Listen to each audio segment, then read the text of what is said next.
If you want to learn from the pros and become the best Madden player possible, check out Playbook GG. Link is in the description and in the pinned comment below. What's going on, everybody? It's EricRayweather back here, and in today's video, I'm going to be going over the 20 tips and tricks you need to know for Madden 20. Some of these tips are going to cover new mechanics in the game and how to use them. Some of these are just going to be tidbits about how the game is playing and things that you're going to want to be aware of. Now, if you are new to the channel and you want to stay up to date on the latest Madden tips, Madden news, and everything in between, make sure to subscribe, hit the bell icon so that you never miss any of the uploads. Let's get right into it with number one tip for Madden 20. You want to get the ball out quick this year. It's been talked about a lot. If you're not aware of it, the pass rush has been turned up this year, specifically when you're going up against those superstar pass rushers.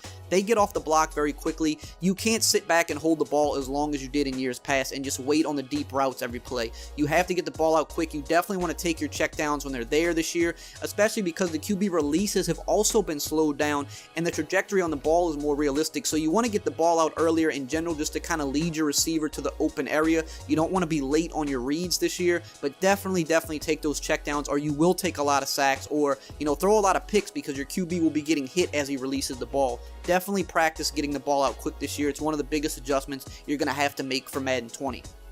Number two on the list is a very big one. There are new defensive controls for some of the mechanics on defense. So if you want to change your defensive line, you need to hit left on the D-pad now. Before, you would hit the LB or L1 button. Now you have to hit left on the D-pad, and then from that point, your defensive controls for the D-line come up, and you can use the joysticks to either shift them whichever way you want or crash them whichever way you want. And the same goes for linebackers. Now, if you want to change your linebackers, before you would press the RB or R1 button to pull up their assignments. Now you have to hit right on the D-pad, and then that'll bring up the options that you could use for them. And then last but not least, usually you would use the left trigger or the L2 button to bring up your other defensive assignments like run commit, pass commit. Now that is on the LB button, so you want to press the LB button and then you can run commit, pass commit that way, or also put guys in QB contains that way. So you want to really get familiar with these, because if you don't, you're going to be messing up your assignments in game and it's going to be a bad time. It's definitely another thing that's going to take a big adjusting period, but once you get it down, it's not so bad.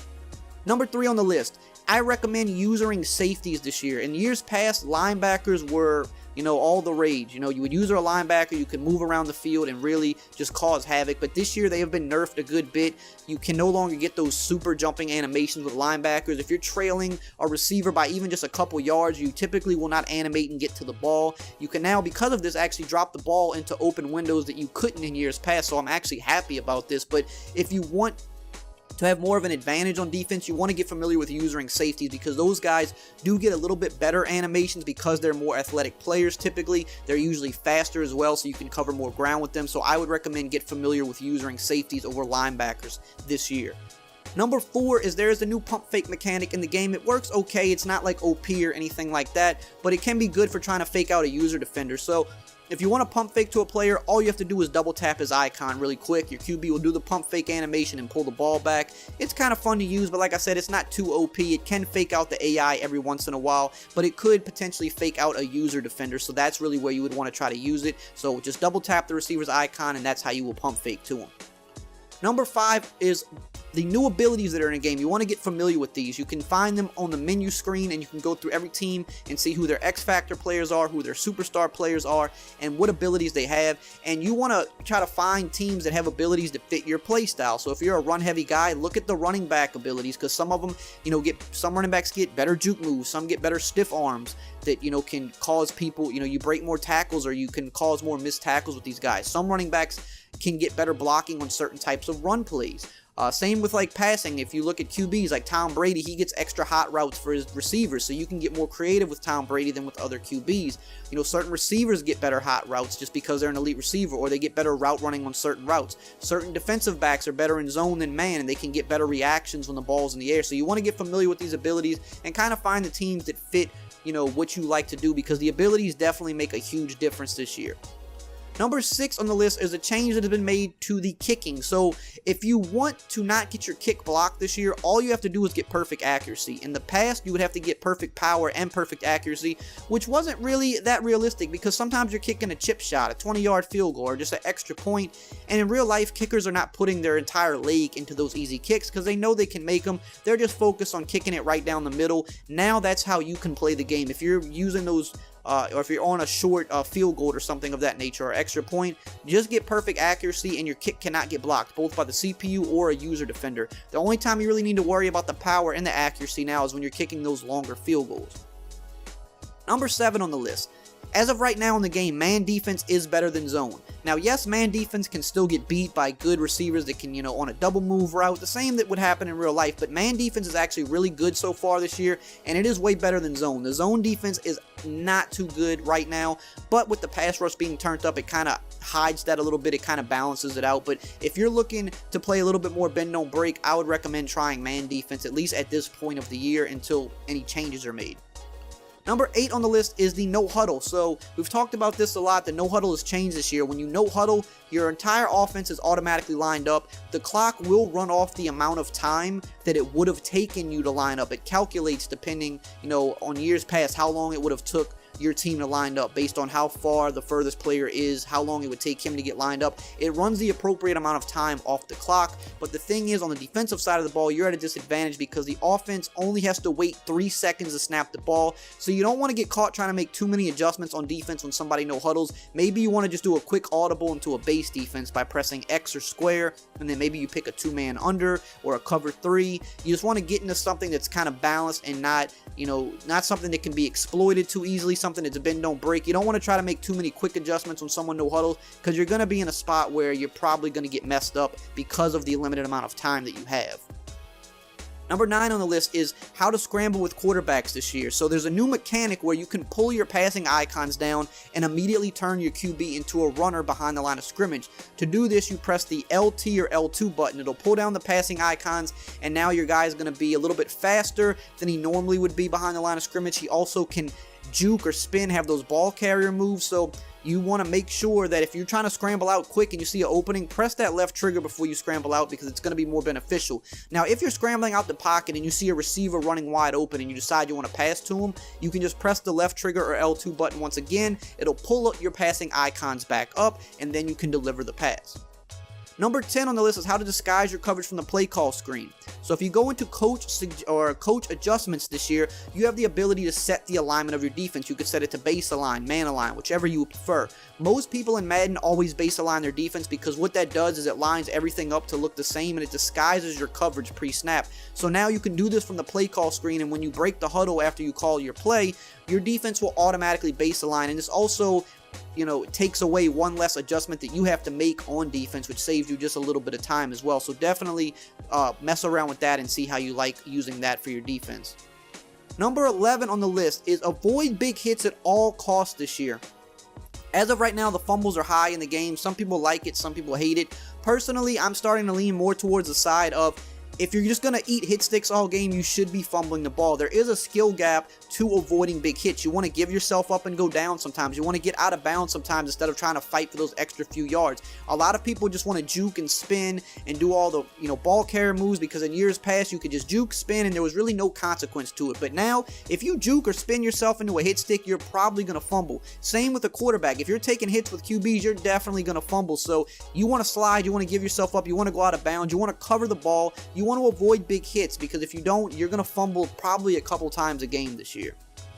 Number 12 on the list is you want to stick with balanced defensive sets, in my opinion. So things like a 3-4 or just a regular nickel or like a big nickel over G. The reason is because if you're in those pass-heavy defensive sets like dollar, dime, quarter, it's very easy to pound the ball in them this year, which was a problem in Madden for years, as you could use a dollar defense and you could stuff the run out of it way too often. But that, at least as of right now, that is not the case. You can absolutely kill these defenses with simple inside zone runs out of shotgun or 0-1 trap type runs. So you don't want to sit in these defenses too much, especially if you're playing someone that's taking advantage of that. You want to get in those more balanced sets that can, defend the pass, but it has, more linebackers, more big bodies in the box that could actually contain the run against especially good running backs. So that is definitely my recommendation to you there. Number 13 on the list is you want to keep a man-beating route on every play. Something like a crossing route, a slant, a comeback route, which you can hot route those last two, so you can always have that on any play.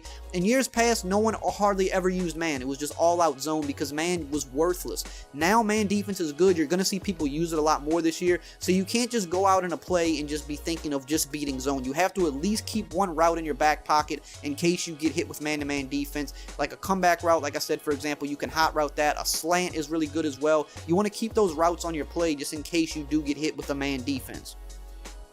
Number 14 on the list, you want to use RPOs to open up your offense.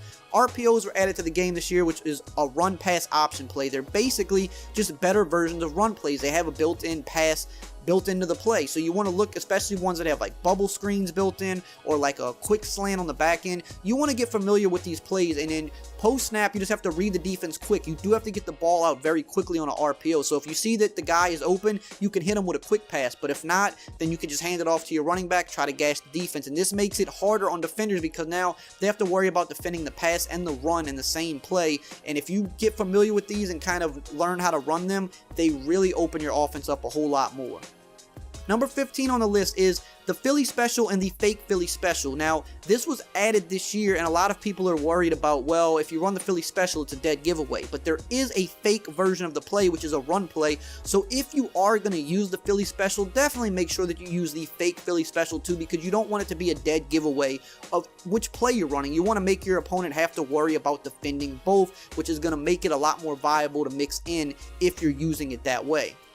Number 16 on the list is you want to take advantage of the new jet sweep plays that are in the game. Just like the RPOs, there have been a ton of jet sweeps added, especially under center. You have jet sweeps, and then you have play action jet sweeps, and then you have fake jet sweeps where they hand it off to the running back. If you can mix these in together, kind of create a scheme with them, they can be very viable to be mixed in, especially the actual jet sweeps themselves with guys like Tyreek Hill, because a lot of people run defenses that don't contain the edge very well in Madden, and if they don't do that, you get that jet sweep, you could take off to the outside for some huge yards almost in every single time, because a lot of people, the way they like to play defense in Madden, they do not contain the edge very well. They want to just bring quick pressure up the middle, and you could easily hit the outside on those guys with jet sweeps.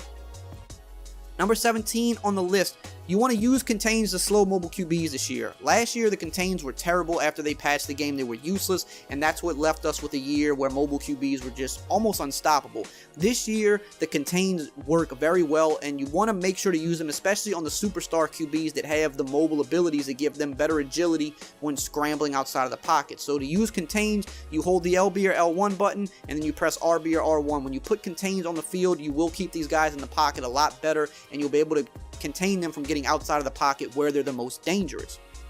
Number 18 on the list are their new tight end hot routes. And some of your old favorite tight end hot routes have gone away. For example, you cannot put a tight end on a slant anymore because in real life, tight ends really don't run slant routes very often. They run drags or things of that nature, but they don't really run slants. But now you have the check and release routes that you can put them on. So you could put them on a delayed fade, a check and release to the flat, or you could put them on a delayed drag route. Now these are very, very useful as we're going to get into tip 19, which is you can now manually release the check and release routes. So when you have a guy on a delayed fade, a delayed, route to the flat, a delayed crossing route, when you snap the ball, you can press his icon down and it will release him into his route. You don't have to wait for the computer to automatically release him now. You can manually do it. So if you see a hole open in the defense where he's going to be running, you can hold his button down and he will immediately release there, and then you could dump the ball down to him. Now, it is important to note the awareness of the tight end affects how quickly he will react when you press the button. So if you have the top tier tight ends, they're going to release pretty much immediately, but if it's a lower guy with 60 awareness, he's going to react a little bit later to your command. And last but not least, number 20 is for my Ultimate Team fans. This is a tip to grind the XP because we all know how important that is to get your XP up to, keep climbing MUT level because you get a lot of good rewards that come with it. With the new system in place this year, after you finish a challenge, something pops up on the screen where you can play next challenge, you can replay the challenge, or you can go back to the menu screen. If you keep replaying the challenge over and over, the XP will stack. So as soon as you finish your challenge, you know, find the ones that are easy that you just have to complete with like 1 or 2 plays. It's going to pop up on the screen after you hit replay, and you can just keep replaying it. You can do it 20 times in 10 minutes, and then you go back to the menu screen, and all of that XP is going to add up. Now, this potentially could be something that winds up getting patched. I don't know if this is by design or if this is just a bug, so you want to take advantage of it now while it's in the game, because it might not be there forever, but it's definitely a very quick way to grind up your XP and to climb MUT level, you know, very, very fast this year. You can get up to max MUT level, you know, in a day or two if you really commit to doing this. So that's it for today. I hope you enjoyed the 20 tips and tricks for Madden 20. If you did, as always, you know the drill. Like, comment, subscribe, and I will see you guys next time.